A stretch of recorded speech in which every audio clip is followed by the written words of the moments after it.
10年弱経ってこの状態なんで僕はびっくりしてるんですよ。この家には感謝しかなく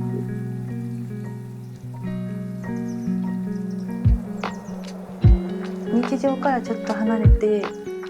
う整えるというか、もともとそういうお家なのかなって。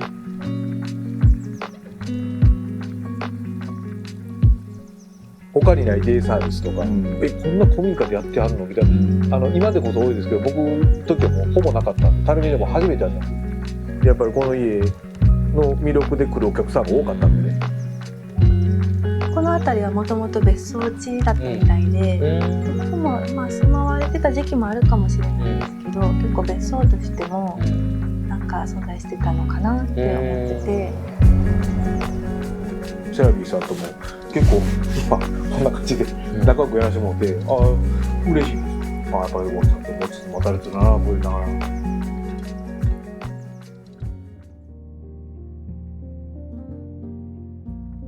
セラビーは美佐子さんがつけた名前なんですけど、フランス語でそれが人生っていう意味で、いろいろあるけどそれが人生みたいな、ね、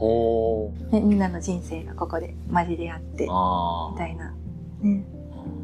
もともとその美佐子さんがここセラビーをしてて、でその時に利用者として子供連れてきて、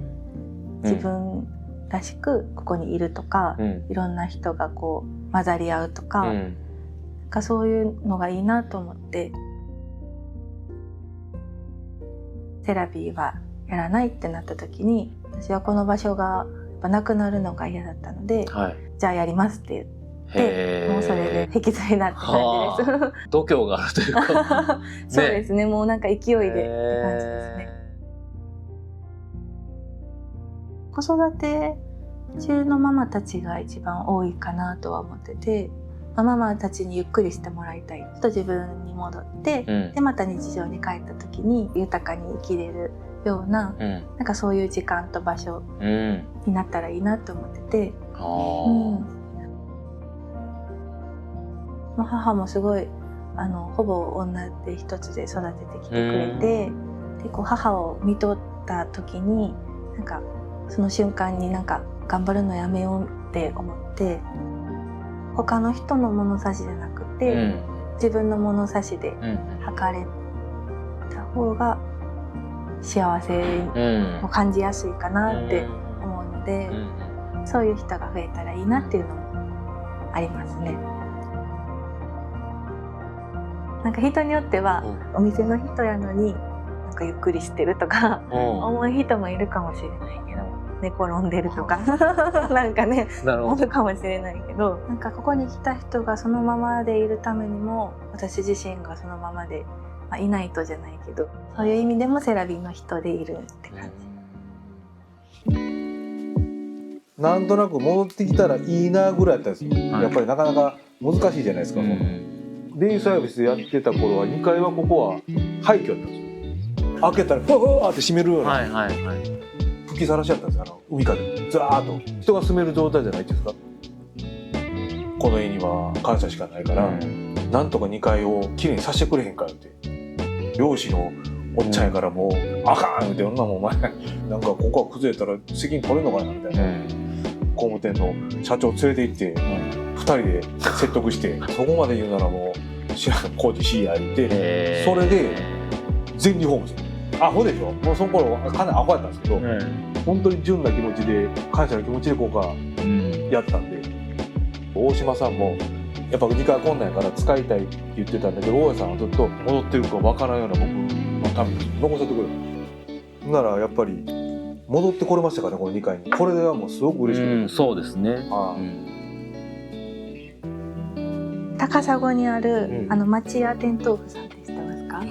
その方におすすめしてもらった、なんかゆっくり急げっていう本があって、割引するとか、クーポンとか、やっぱ損得でそこを利用してるから、なんかこう利用し合う関係、そうじゃなくって支援する関係を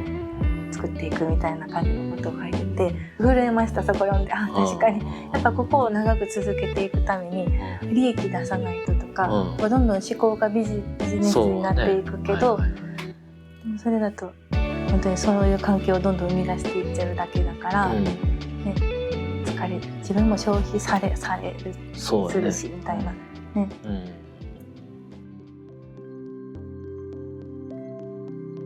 人と人がとか人と自然がつながるきっかけを作りたいなと思ってて、それでこう人が幸せになって、はい、世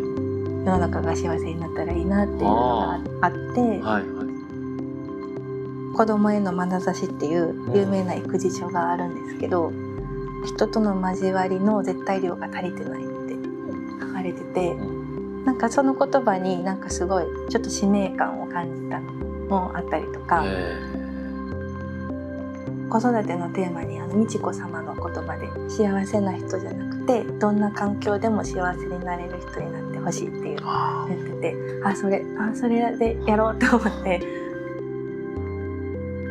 コミュニティセラビー家っていうんですけど、桜の塩漬け作ったりとか、なんか季節の出仕事を楽しみながらみんないろんな家族でご飯を食べる、みんなで大家族するっていうのをしてて、それがもうちょっと広がったらいいなって。私自身ちょっと幼少期に児童養護施設で過ごしたことがあって、なんか本当に家族みたいに過ごすところで、そういうところで過ごした経験もあるからか、なんかそれがなんかイメージできるというか、あれっていい経験だったなって大人になってから思うこともあって、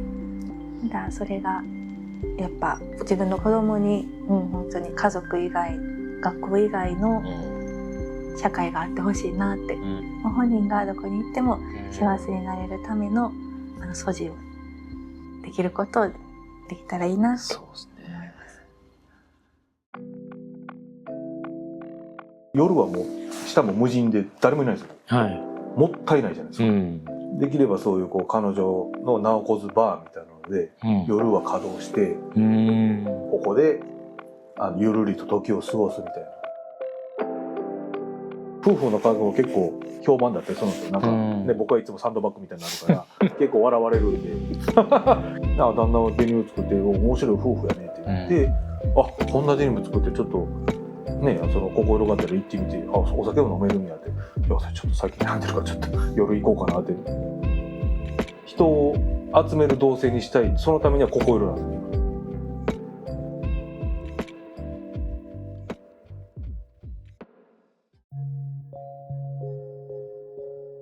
昔のうちがね、やっぱ隙間があるというか、音とかね、今はコンクリートとかで跳ね返すというか、音とかはね、でもこういう素材のものってちょっと浸透するというか、なんかそういう、なんかここの空間が人と人を気持ちよくつなげてくれるというか、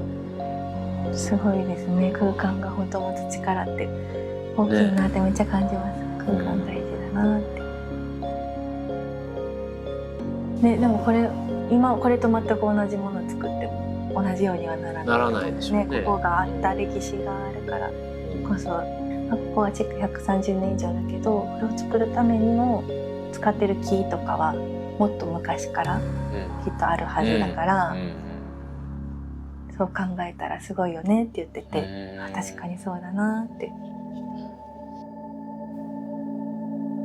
なんかちょっと大きなここでイベントをした時に本当になんかいい時間が流れて、それをみんながいい時間だなっていう共有感じてるっていう体験が大きいなと思って、体感してるというか。センスオブワンダーって知ってますか？子供の頃にある不思議さとか神秘さに目を見張る感性のことを言うんですけど、大人になった時に子供の頃のセンスオブワンダーが支えてくれるみたいな。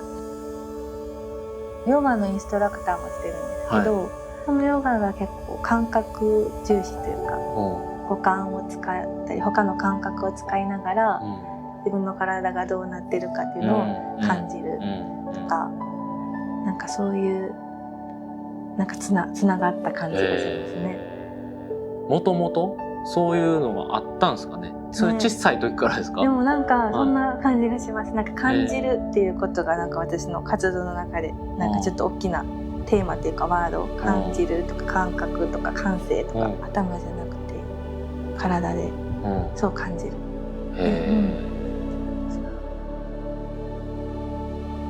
育むっていうのも一つなんかテーマというか、なんかこうすぐ結果を求めるんじゃなくって、育むことの豊かさみたいな、ここのセラビーっていうコミュニティとか空間も、みんなで、ね、育んでいく、買って育っていくものだし、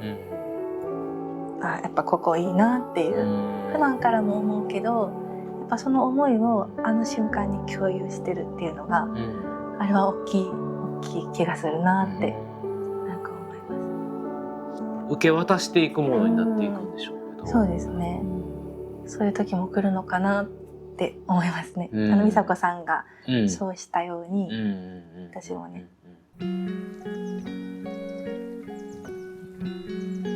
だから今は本当にどうやってこの場所をこういう形で守っていけるかなっていうのを考えてて、で本当に張本さんもそうだし、ここをね使ってくださってる方も、ここを残したいっていう思いで活動してくれてるので、他の人がね、ここを残したいと思う人が増えたらいいねって言ってくれてるのもすごい嬉しいなと思って。言葉にしなくても同じことを思ってるっていうのがなんかすごい嬉しいなと思います。